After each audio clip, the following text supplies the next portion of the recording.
Ya, assalamualaikum warahmatullahi wabarakatuh. Semangat pagi. Oke, anak ibu sekalian, sekarang kita sudah masuk ke pertemuan kedua ya, untuk materi kita yang kedua juga, yaitu teks eksplanasi. Jadi kemarin ibu sudah memberikan video sama kalian sebagai pengenalan awal, yaitu mengenai teks eksplanasi itu apa. Dan sekarang kita akan membahas lebih dalam lagi dengan penjelasan yang langsung ibu berikan, yaitu struktur dan kebahasaan teks eksplanasi. Bagaimana struktur dan kebahasaan ini? Perhatikan dengan seksama, jangan sambil tiduran. Coba dulu duduk menontonnya, dan kalau perlu pakai pulpen dan buku catatannya. Jadi ada yang akan kamu catat nanti. Bisa? Oke, kita mulai ya. Yang pertama, kita bicara mengenai pengertiannya gitu ya. Jadi teks eksplanasi itu apa Ibu? Ternyata eksplanasi itu dari bahasa Inggris loh. Explain. Ya. Jadi explain itu apa? Explanation, ya kan? Menjelaskan. Explain yaitu menjelaskan, explanation penjelasan. Berarti eksplanasi ini berasal dari bahasa Inggris yang masuk ke Indonesia menjadi eksplanasi. Apa arti teks eksplanasi, Bu? Nah, ini dia. Coba nanti kalau di ujian kamu bisa tahu, paham. Apa itu? Tadi Bu katakan eksplanasi itu dari kata explain, menjelaskan. Berarti teks eksplanasi adalah teks yang berisikan penjelasan. Bisa sampai di situ? Oke. Berisikan penjelasan. Penjelasan apa Bu? Proses sebab akibat. Jadi penjelasan proses sebab akibat timbulnya atau munculnya fenomena alam dan sosial yang terjadi. Maka kalau dikatakan eksplanasi itu menjelaskan sebab asal muasal atau sebab akibat fenomena alam dan sosial terjadi. Sampai di situ bisa? Jadi nanti kalau di ujian Ibu lihat kamu tulisnya menjelaskan fenomena alam dan sosial. Nah, itu udah Ibu betulkan. Karena eksplanasi intinya adalah menjelaskan. Oke, sampai di situ Ibu anggap paham. Kita lanjut untuk bagian yang kedua. Ciri-cirinya gitu ya.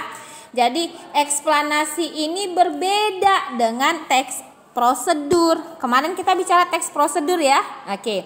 Terus kemudian berbeda lagi sama teks eksposisi, teks deskripsi, semua beda. Maka kita akan lihat ini eksplanasi yang bagaimana. Kita lihat. Eksplanasi yang pertama itu harus bersifat fakta. No hoax, ya kan? No hoax. Berarti dia fakta, benar-benar terjadi. Jadi arti fakta itu benar-benar terjadi. Maka kenapa eksplanasi ini kita pelajari? Karena eksplanasi ini memberikan apa ya kalau dikatakan? Memberikan suatu fakta, kebenaran sama kita. Gitu. Gitu ya, Nak? Oke. Masih on? Oke, kita lanjut. Lanjut ya. Kita lanjut untuk yang kedua. Konsentrasi. Teks eksplanasi. Satu, bersifat fakta. Yang kedua, bersifat ilmiah. Ilmiah itu berarti apa, Bu Rahmi? Dapat dipertanggungjawabkan, dapat dibuktikan. Berarti ini kalau kamu nanti buat teks eksplanasi, kamu harus punya data-data yang akurat, yang akhirnya nanti bisa dipertanggungjawabkan. Contoh, nanti kamu bilang, fenomena alamnya misalnya putus cinta. Banyak orang bunuh diri. Nah, bisa dipertanggungjawab enggak? Bisa dipertanggungjawabkan enggak itu orang bunuh diri? Berapa orang? 500 orang kamu bilang. Dari mana kamu tahu 500 orang? Maka bersifat ilmiah kamu kutip dari kompas.com misalnya. Dari berita-berita yang ada di internet. Harian Kompas, Harian Waspada. Bunuh diri sebanyak 50 orang di Sumatera Utara. Itu ilmiah, Bu. Bisa dipertanggungjawabkan. Dari mana? Dari koran yang menyebutkan, sumber media yang menyebutkan gitu. Oke. Kita lanjut untuk bagian yang ketiga, ciri-cirinya apa lagi? Bersifat informatif. Informatif di sini apa? Memberikan kita pengetahuan. Oh, ternyata ya, rupanya hujan itu terjadi karena penguapan. Nah, kita tahu, oh corona itu terjadi rupanya asalnya dari Wuhan. Informatif. Jadi kita menambah pengetahuan kita. Dan yang pastinya pengetahuannya itu bersifat pasti. Loh kok pasti, Bu? Karena kita udah poin nomor 1 dan nomor 2. Apa tadi? Fakta dan ilmiah. Oke. Lanjut yang keempat. Yang keempat ini apa? Temanya. Temanya ini biasanya kalau eksplanasi ini kan tadi kita bilang dapat dipertanggungjawabkan ya.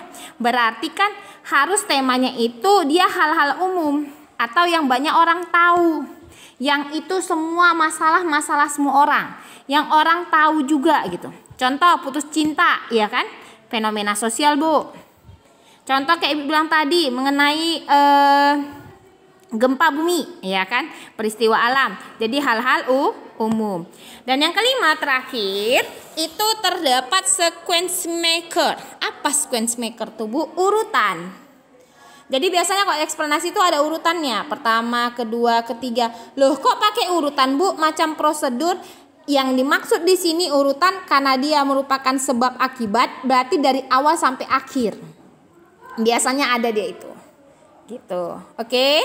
Bisa ya? Oke, kita lanjut untuk bagiannya. Kita udah bicara mengenai pengertian sama ciri-ciri, maka kali ini kita akan bicara mengenai bentuknya, strukturnya. Karena nanti kemungkinan minggu depan lagi kita akan menulis. Nah, proyeknya ini menulis sama kayak kemarin. Proyeknya menulis teks prosedur. Sekarang kita menulis teks eksplanasi. Kayak mana teks eksplanasi, Bu? Berarti kita harus ketahui strukturnya dulu supaya kita bisa menulisnya. Oke ya, kita mulai untuk strukturnya. Strukturnya yang pertama sekali itu adalah pernyataan umum. Berarti paragraf 1-mu itu dimulai dari pernyataan umum. Pernyataan umum itu apa? Paragraf pembuka. Berarti alinea pertama itu biasanya dia berisi pengertian. Contoh misalnya judul fenomena yang kamu ambil itu adalah putus cinta. Maka kamu akan tulis putus cinta adalah sama dengan patah hati, ya kan? Atau segala sesuatu informasi di awal tentang fenomena yang akan kamu ulas. Nah, jadi misalnya putus cinta itu judulnya ya kan? Pernahkah kamu putus cinta? Tanda tanya. Nah, itu yang pertama kata-katanya. Putus cinta itu adalah baru mulai pengertian gitu. Jadi itu pengenalan gitu ya, pengenalan atau informasi awal. Jadi contoh kalau yang Ibu buat di sini tentang COVID-19. Coba dilihat contohnya. COVID-19 merupakan virus yang cepat menular dari satu manusia ke manusia lainnya. Titik, satu kalimat ya. Banyaknya korban beserta angka kasus dari penderita COVID di negara nggak nampak ya nak. Banyaknya korban beserta angka kasus dari penderita COVID itu di negara Indonesia cukup tinggi. Titik. Nah, jadi 2 kalimat. 2 kalimat aja boleh, Bu? Boleh. Kan udah paragraf namanya. Lebih dari 1, ya kan? Oke, lanjut. Setelah itu, setelah pernyataan umum, maka paragraf kedua kamu iniin, masuk paragraf baru, buka alinea baru, kita masuk ke strukturnya. Apa itu? Sebab akibat. Maka sebab akibat ini coba dilihat, dicek-cek, masih on-nya kamu di situ. Oke. Dengar ya, Nak. Masih bisanya, jawab dulu. Masih, Bu. Oke. Kita lanjut yuk. Sebab akibat. Sebab akibat itu tentang apa ya, Bu? Tentang apa isinya ya? Tentang prosesnya. Kenapalah terjadi putus cinta ini? Apalah penyebabnya? Apalah akibatnya? Kamu ceritakan dari awal sampai akhir. Kenapa fenomena itu bisa terjadi? Coba tadi yang di awal kan Ibu bilang COVID-19 adalah virus yang ini ya. Ini coba kamu lihat paragraf kedua yang Ibu tampilkan. COVID-19 dapat ditularkan dari seorang yang sudah terkena virus lalu ditularkan kepada orang lain. Virus ini dapat menyebar sangat cepat melalui, nah ini kan ada kan? Dari bagian hidung, mulut. Nah, berarti ada kan sebab-sebabnya.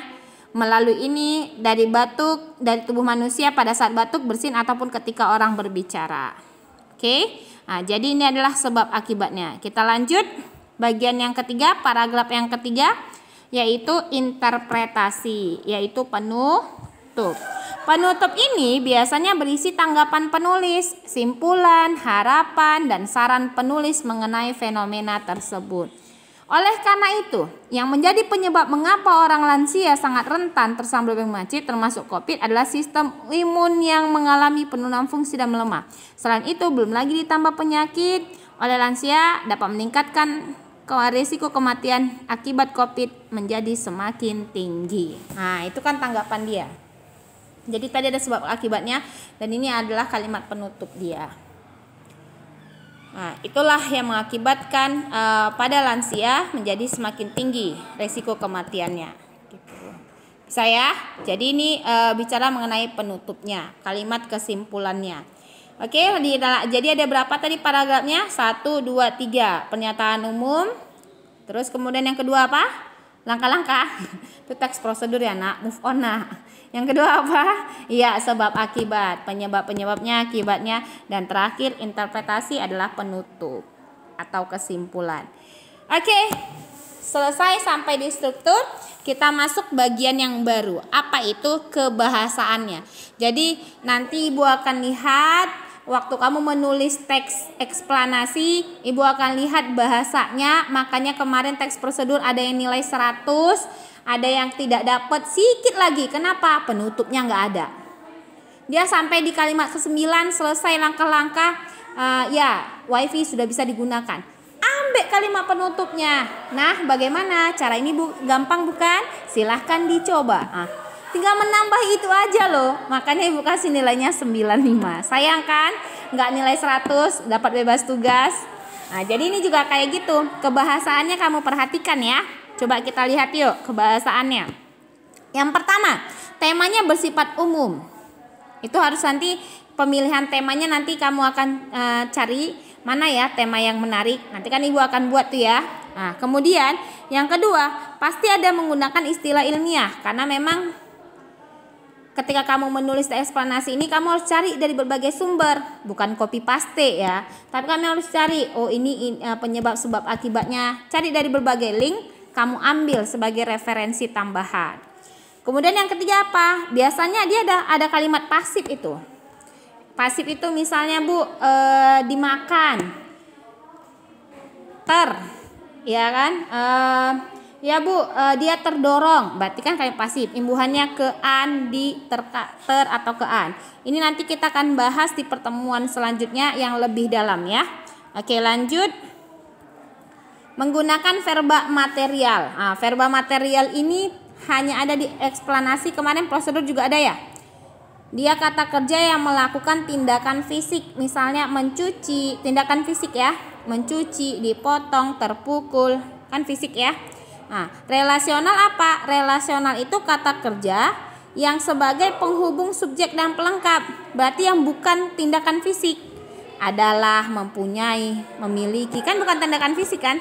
Nah, jadi nanti kalau Ibu tanya, manakah yang termasuk verba material, maka material ingat itu tindakan kita. Tapi manakah itu termasuk verba relasional, berarti selain dari tindakan kita. Merupakan, adalah, itu dia sebagai penghubung saja. Saya mempunyai anak 5, berarti yang verba relasionalnya apa? Mempunyai. Saya melahirkan anak 5. Nah, melahirkan verba material atau verba relasional? Ayo pikir-pikir. Verba ya salah Bu. Verba ya mana yang betul nih? Verba material. Melahirkan kan fisik loh. Ya kan, capek melahirkan kan nak? Gak tahu Bu. Tanya mama lah Bu.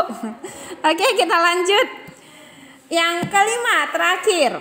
Menggunakan konjungsi kausal. Kausal ini apa, Bu? Sebab akibat. Gampang cara nandainya. Ada kata karena, namanya sebab akibat ya kan? Sebab, karena, oleh karena itu, oleh sebab itu, disebabkan, dan lain-lain. Dan ada konjungsi waktu, ya iyalah.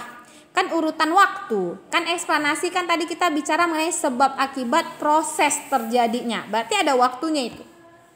Kemudian, sebelum, seterusnya, pokoknya ada urutan waktu, kemarin gitu. Oke, bisa sampai di sini? Ya. Minggu depan, ya kita akan menganalisis dulu bahasa dari teks eksplanasi. Ibu akan berikan kalian video. Di video itu nanti kamu akan cek and recheck apa faktanya, apa opininya. Jadi Ibu pengen tahu nih, bagaimana pemahaman mengenai fakta dan opini kalian. Karena sebelumnya fakta dan opini itu terbalik-balik ya kan. Bu, fakta. Rupanya bukan, opini. Presiden Jokowi akan merealisasikan sekolah tatap muka. Fakta atau opini itu? Fakta, Bu. Ya salah lah, kan ada kata akan. Akan itu berarti masih belum terjadi. Maka kalau belum terjadi itu opini. Jadi jangan terkecoh walaupun ada nama Jokowi, ada tanggalnya 27 Agustus, tapi kan belum dilaksanakan. Kan masih kata akan. Nah, itu hati-hati. Jadi nanti Bu akan kirimkan video. Kemudian nanti kamu akan catat mana fakta, mana opini. Nah, itu untuk tugas kita selanjutnya ya. Kali ini tugas kita hanya mendengarkan materi Ibu dan ikuti instruksi yang akan Ibu berikan di GC. Setelah kamu nonton ini, kamu kirim komentar kamu, kesimpulan kamu, apa yang kamu dapatkan setelah mendengarkan materi Ibu. Setelah kamu komen, langsung kirimkan ke GC. Kamu screenshot, kirimkan ke GC. Sampai di sini bisa. Jika ada pertanyaan, maka kamu boleh berjapri Ibu secara langsung. Sekian dari Ibu. Semoga kita dalam keadaan sehat. Wassalamualaikum warahmatullahi wabarakatuh. Semangat pagi.